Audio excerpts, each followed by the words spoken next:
Jack now. Jack. As an operational leader, come CEO, or you have an operating model, and suddenly there is this disruptor that comes and tells you, hey, you know what? Everybody seems to talk about there is a cool kid out there. It's something that you need to plan. How are you as a team, as an operator, preparing for this, within your team?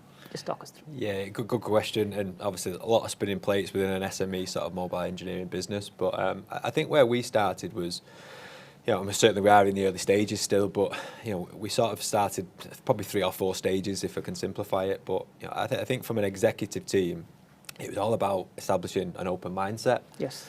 Almost just going in there as an exec team and just saying, do you know what, let sort of AI take us on this journey rather than the other way around. And I think that sort of was the sort of starting point and started to kind of mothball its way down the hill. So, I think the next stage is then about discovery. So we knew there was partners and experts and developers out there that have been on the journey a little bit longer than us. Yes. So how can we learn from that? And typically as part of that learning was not just with the industry experts, but the network, the power of LinkedIn, and asking questions. Yes. And what was really encouraging for me was people were willing to speak out about their own experiences. And then you actually find out a lot of people are still in the early infancies. So that discovery phase is really important.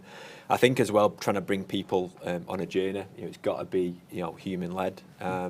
So bringing people on a journey and the selection process, and again, we're probably at that stage now where we're looking sort of at AI ambassadors within the organisation. Nice. People who've got a passion for the tech, or people who've actually been exposed to maybe Power BI digital reporting or CAFM integration, APIs. They've got a real sense of what that workflow looks like. So they've got an element of capability and obviously take that on, take us on a journey as opposed to the other way around, and then just educate ourselves as part of discovery. So stage 1, open mindset. 2, discovery.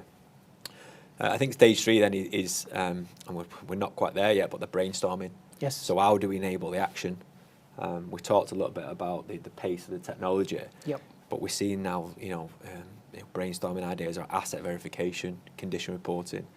We believe there's technology out there now that through a basic smartphone, it's capturing assets, it's capturing serial numbers.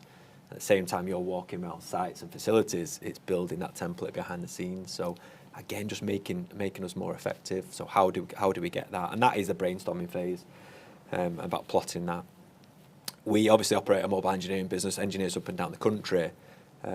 Customer service levels and travel is obviously a big challenge, and therefore scheduling and planning. How can we sort of look at different ways of route optimization and reducing that travel, engineer productivity go a little bit higher.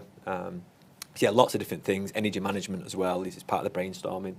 Taking that complex data set of half-hourly meter readings and bringing it together and hopefully help optimize them strategies a little bit more quicker than the sort of traditional automation tools. So, brainstorming stage 3, and then obviously 4. Hopefully, we can get into some sort of roadmap. So, prioritize what is important.